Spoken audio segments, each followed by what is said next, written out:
আইন শৃঙ্খলা বাহিনীর এই সেটআপ, যে সেটআপ দিয়ে আপনি একটি কেন্দ্রের নিরাপত্তার কথা বলছেন, তার মানে কি এই সেটআপ কি কখনোই একটি সংঘাতকে ঠেকানোর জন্য যথেষ্ট?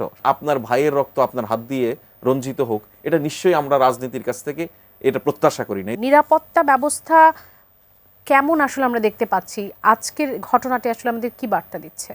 জি, আপনাকে ধন্যবাদ। আপনাকে শুভেচ্ছা, যারা দেখছেন তাদের শুভেচ্ছা। ধরুন, আমরা নির্বাচনকে ঘিরে গত কয়েক মাসের আলোচনাতেও যদি আমরা বলি, সেক্ষেত্রে আমরা একটা কথা বারবার খুব গুরুত্বপূর্ণ হয়ে উঠে আমাদের শিরোনামগুলিতে বা টকশোর আলোচনায় বা যে কোনো পরিসরের আলোচনাতেই, সেটা হচ্ছে যে আইন শৃঙ্খলা পরিস্থিতির বর্তমান অবস্থায় নির্বাচন কতটা শান্তিপূর্ণ করা সম্ভব, এই বিষয়টা একদম খেয়াল করুন। আপনি যে আপনার সুবিধার্থে বলি যে আজকে যে ঘটনা আপনি এখন মাত্র বললেন চট্টগ্রামে, ঠিক এই অবস্থাটা কিভাবে নিয়ন্ত্রণ করা সম্ভব আইন শৃঙ্খলা বাহিনীর পক্ষে? সে কারণে আমরা শুরু থেকেই বলছি যে আপনার আইন শৃঙ্খলা বাহিনী কখনোই একটি সুষ্ঠু নির্বাচনের প্রধান নিয়ামক নয়।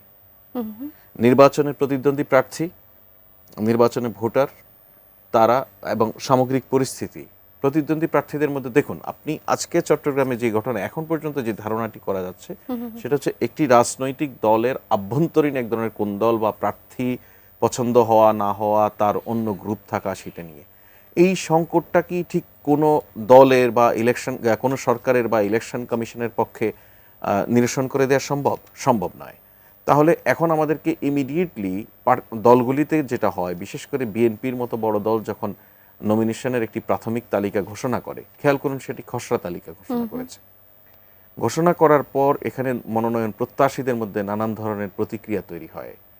কারো কারো প্রতিক্রিয়া কখনো কখনো সেটা সংঘাতপূর্ণ হয়ে ওঠে, আমরা তার একটা এক্সাম্পল হয়তো দেখলাম। আবার সেক্ষেত্রে দলগুলির অনেক রেসপন্সিবিলিটি রয়েছে। সেজন্য আমরা বারবার বলছি, ধরুন নির্বাচনের সার্বিক যে আয়োজন, সার্বিক আয়োজনে আমরা যদি একদম চূড়ান্ত ভোটের দিনের কথাতেও যাই, ভোটের দিনে এক একটি ভোট কেন্দ্রে আমাদের এখানে ট্রেডিশনালি কয়জন আইন শৃঙ্খলা রক্ষাকারী বাহিনীর সদস্যরা দায়িত্ব পালন করেন? 12 জন, কোনো কোনো ক্ষেত্রে 14 জন, বা সর্বোচ্চ যদি আমি ধরে নিই সেটা 16-18 এরকম হতে পারে।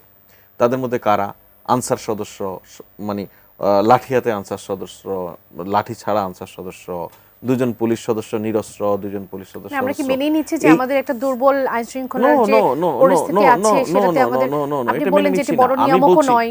আমি বলছি আপনাকে, তো আপনি এই যে আইন শৃঙ্খলা বাহিনীর এই সেটআপ, যে সেটআপ দিয়ে আপনি একটি কেন্দ্রের নিরাপত্তার কথা বলছেন, তার মানে কি এই সেটআপ কি কখনোই একটি সংঘাতকে ঠেকানোর জন্য যথেষ্ট নয়? সংঘাত হবে না তখনই, সংঘাত হবে যখন প্রার্থীরা পারস্পরিক রেসপেক্ট অ্যান্ড এনশিওর করতে পারে। অন্যের স্বাধীন প্রচারণার উপরে সংঘাত, নিজেরা হামলা করবে না, বাধা সৃষ্টি করবে না। একই সঙ্গে ভোটাররা যখন খুব স্বতঃস্ফূর্ত থাকে, ভোটাররা ইটসেলফ একটা ভিজিলেন্স তৈরি করে, প্রার্থীদের সমর্থকরা একটা ভিজিলেন্স তৈরি করে, সেটা এক বাস্তবতা। আরেকটি বাস্তবতা হচ্ছে, আপনি যদি এভাবে দেখেন যে আমাদের আইন শৃঙ্খলা বাহিনী এখন 5 আগস্ট পরবর্তী সময়ে বিশেষত পুলিশের একটু মোরাল কন্ডিশন খুব দুর্বল হওয়ার কারণে আমরা কথা বলছি, তো আমরা তো খুবই স্ট্রং পুলিশ নিয়ে, খুবই স্ট্রং। দেখুন, মানে আপনার মরণাস্ত্র হাতে পুলিশ সদস্যরা ছিল, নির্বিচারে মানুষ হত্যা করেছে, সেই পুলিশ সদস্যদেরকে দিয়ে তো আমরা এর আগে 3টি ইলেকশন দেখেছি। তো সেই সক্রিয় সবল পুলিশ দিয়ে আমরা কি ইলেকশন পেয়েছি? ভালো ইলেকশন পেয়েছি কি? পাইনি। শুধুমাত্র এই জায়গাকে একটা এক্সকিউজ দেখিয়ে নির্বাচনের আইন শৃঙ্খলা পরিস্থিতি বা নির্বাচনের সার্বিক ব্যবস্থাকে মূল্যায়ন করার কোনো সুযোগ নেই।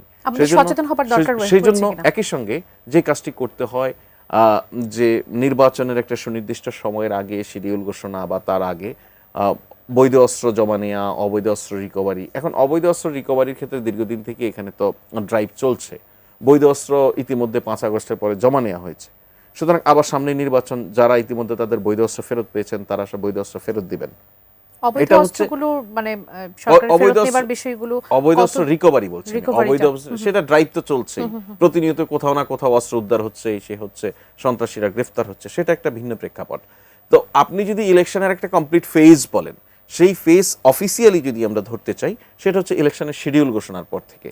তো দলগুলির চ্যালেঞ্জ হচ্ছে তার প্রার্থী ঘোষণার পরেই যে ধরনের পরিস্থিতির মধ্যে পড়ে সাধারণত, আমি খুব ফরচুনেটলি বলি, এটা আপনি কিভাবে নেবেন জানি না, একটি মৃত্যু, একজন মানুষ গুলিবিদ্ধ হওয়া, এগুলি সমর্থনযোগ্য নয়। কিন্তু রিয়েলিটি হচ্ছে যেভাবে আশঙ্কা করা হচ্ছিল বিএনপির প্রত্যেকটি আসনে যেই পরিমাণ নমিনেশন সিকার অ্যাসপাইরেন্টস নাম্বার, তাতে যেভাবে আশঙ্কা করা হচ্ছিল বিএনপি প্রাথমিক তালিকা ঘোষণার পরে সারা দেশে যেরকম সংঘাত সহিংসতার আশঙ্কা করা হচ্ছিল সেই পরিমাণটা মাত্রায় হয়নি, হচ্ছে আপনি না। সেটি বাট মনে আমরা করছেন, এই কিন্তু এটা তো ধরনের মাত্র শুরু, সেটিও তো আমাদের না, আমরা একটি ঘটনাকে দিয়ে ধরে নিতে পারি না মাত্র শুরু। একটি ঘটনা ওই ঘটনাই, এই ঘটনার কারণে আজকে চট্টগ্রামে হওয়া মানে কালকে সিলেটেও একজনকে গুলি করে মেরে ফেলবে, এটা তো আমরা কোনো বা হবেও ট্রেন্ড না, হিসেবে সেটিও তো আমরা নিশ্চিত না, করতে কোনো পারছি না। বিষয় তো আমি আপনি কোনো জায়গায় আপা এখানে বসে নিশ্চয়তা দেওয়ার না, কোনো আমি জায়গা সেটাই নেই। জানতে চাচ্ছি যে আমাদের সচেতনতা আরো বেশি বাড়াতে হবে কিনা। সচেতনতা তো অফকোর্স, সচেতনতা আমি বলবো পলিটিক্যাল কমিটমেন্ট। দেখুন খেয়াল করুন যে হয়তো আমি জানি না কে কার হাতে খুন হয়েছে, কিন্তু যদি ঘটনা এরকম হয়ে থাকে আপনার হাতে, মানে আজকে যার হাতে যে খুন হলো এই দুজনই ভাইয়ের মতো করে একই জায়গায় হয়তো নদীতে, হয়তো ধান খেতে কোথাও লুকিয়েছিলেন আওয়ামী অত্যাচারের বিরুদ্ধে, সে সময় আপনার ভাইয়ের রক্ত আপনার হাত দিয়ে রঞ্জিত হোক, এটা নিশ্চয়ই আমরা রাজনীতির কাছ থেকে এটা প্রত্যাশা করি না। এই জায়গা থেকে বেরোয় আসার কোনো বিকল্প নেই। So political party, political leadership, political candidate এবং পলিটিক্যাল সাপোর্টার্স, অ্যাক্টিভিস্ট প্রত্যেককে খুব রেসপন্সিবল হওয়ার কোনো বিকল্প নেই।